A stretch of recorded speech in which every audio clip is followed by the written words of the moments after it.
Hello, नमस्ते, प्रणाम, हर हर महादेव। हम आप सबके भाई दीपक दीपांशु तो वो सबके अपने इस चैनल में स्वागत करतनी दीपक दीपांशु राइटर में। तो रउआ लोग कैसन बानी? आशा ना पूर्ण विश्वास बा कि रउआ लोग ठीक हो, एकदम मस्त रही, स्वस्थ रही और एकदम अपने ज़िंदगी में खूब रहो, सब तरक्की करी, आगे बढ़ी। तो रहो सब खातिर हम आज एक प्रकार के शॉर्ट सॉन्ग ही लेकर के आइल बनी, लेकिन मैटर बहुत अच्छा बाटे। पंच लाइन लेकर के सारा कुछ बहुत अच्छा बा। सिंगल गाना बा, सिंगल सॉन्ग बा। और एमें एक लड़का के दर्द बाटे, वो जैसे अपने पसंद से अपने शादी करता तो कौन हाल होला, उहे भाव है गाना में दर्शावल गइल बा। तो हमरा आशा ना पूर्ण विश्वास बा कि रउआ सबके बेहद पसंद आई। जौन आजकल माहौल चल रहल बा हर एक लइका लइकिन के साथे, तो उहे चीज़ हमें दर्शैले बानी। तो हमारा आशा ना पूर्ण विश्वास बा कि रउआ सबके बेहद पसंद आई। तो चलिए रउआ सबके देर ना करते हुए मुखड़ा हम डमी करके सुनाई। तब तक से रउआ सबको बता दी कि जे भी भाई इस चैनल का अभी तक ले सब्सक्राइब नहीं करे, प्लीज़ रउआ सब अपने छोट भाई खातिर एक थोड़ा सा इथी करके मेहरबानी करके चैनल के सब्सक्राइब कर दीजिए। अच्छा लगेगा तो लाइक शेयर कमेंट जरूर करिए और अपने भाई और इस चैनल के सपोर्ट करिए।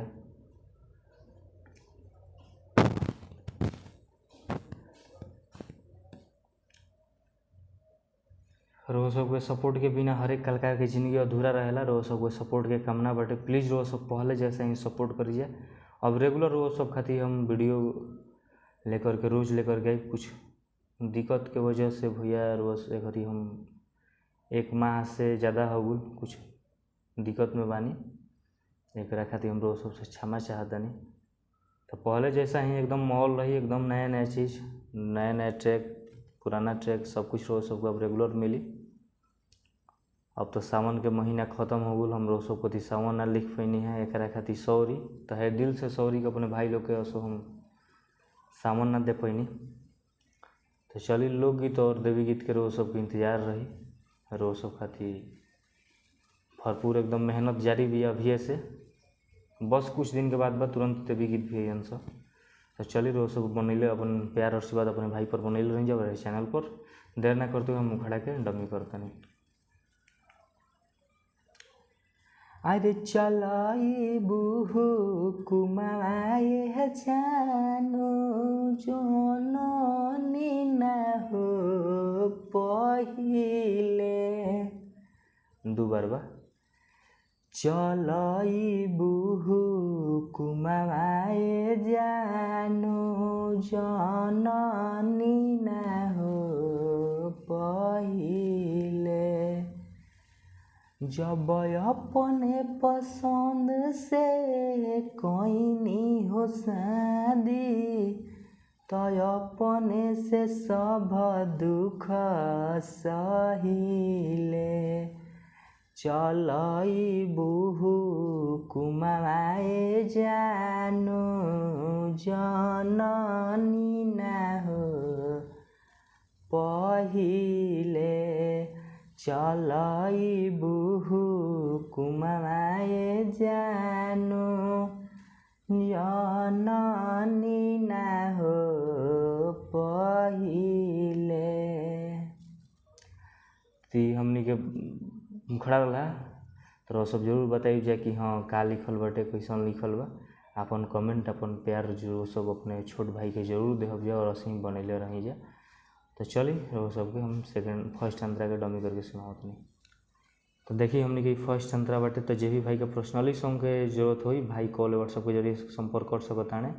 भाई जौन भी जैसन मैटर लिखवाए हो कि ऑर्केस्ट्रा सॉन्ग, देवी गीत, लोकगीत, जैसन रोमांटिक सॉन्ग रो सब खातिर कम से कम चार्ज में लिख दे हम रो सब खातिर भाई एकदम रो सब तैयार बाटे।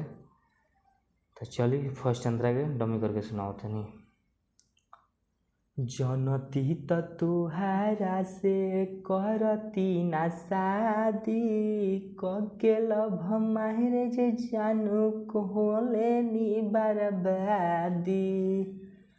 जनती त तुहारा से करती न शादी कके लव हमारे जे सोना कले नी बर्बादी कि घुट घुट के जी दिलावा के बतिया माइयो बाप से ना कहिले अरे चलई बुहु कुमाए जानू जननी ना हो पहिले चलई बुहु कुमाए सोना जननी ना हो पहिले।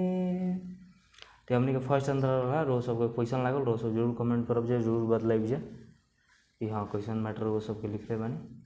तो चलिए सेकंड आंसर के डमी करके शुरू होते तो हमने के सेकंड आंसर बाटे। तो जो भी भाई अभी तक ले चैनल सब्सक्राइब नहीं किए प्लीज़ वो सब सब्सक्राइब करके बेल आइकन प्रेस कर लीजिए ताकि जो भी वीडियो लेकर के आई नोटिफिकेशन आप लोगों के पास पहुँचे। और इस चैनल पर जितना भी वीडियो लेकर के आई ना फुल एंड फ्री सॉन्ग रहेला तो वो सबके जो भी भाई के जौन भी गाना पसंद आवे गा सकतनी कोई भी कोनो दिक्कत नहीं है। भाई अपन नाम दोस्त मित्र राइटर केहू के नाम रख के भाई लोग अपन गाना रो सब गा सकतनी जा। आ जहाँ दिक्कत हो एक बार कॉल व्हाट्सएप के जरिए संपर्क कर लग जाए कोनो समस्या के सॉल्व कर दिए। तो चलिए जो भी भाई के पर्सनली सॉन्ग लेवे होगी भाई कॉल व्हाट्सएप के जरिए संपर्क कर सकता ना कम से कम चार्ज में भाई खातिर गाना लिख दे बोलिए। तो चलिए सेकंड आंसर आगे डमी करके सुना देते नहीं।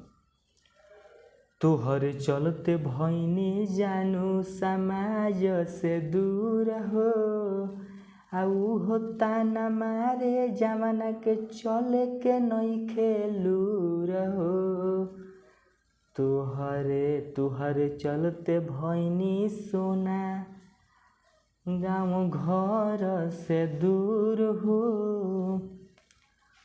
होता न मारे जवाना के चले के नई खेलूर हो अरे ई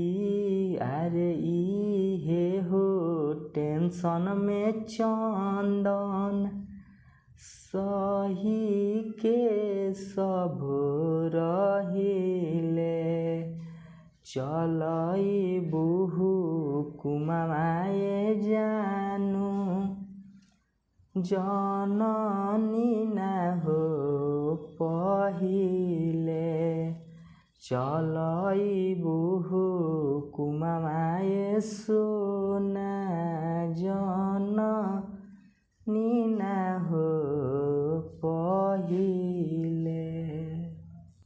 तो लिखल गाना रो सबके क्वेश्चन लागल प्लीज रो सब पूरा गाना सुन करके जरूर बतलाइए कि हाँ क्वेश्चन लागल भाई रो सब खातिर क्वेश्चन मेहनत कैले बा क्वेश्चन कलम चल बा। तो अपने भाई खातिर और इस चैनल के सपोर्ट में रो सब प्लीज़ अपन प्यार आशीर्वाद बनिले रही और सबके छोट भाई के ये आग्रह बा ये कामना बा। तो चलिए नेक्स्ट सॉन्ग के लिए टाटा बाय बाय जय हिंद जय भारत जय हो भोजपुरिया समाज जय हो माँ सरस्वती।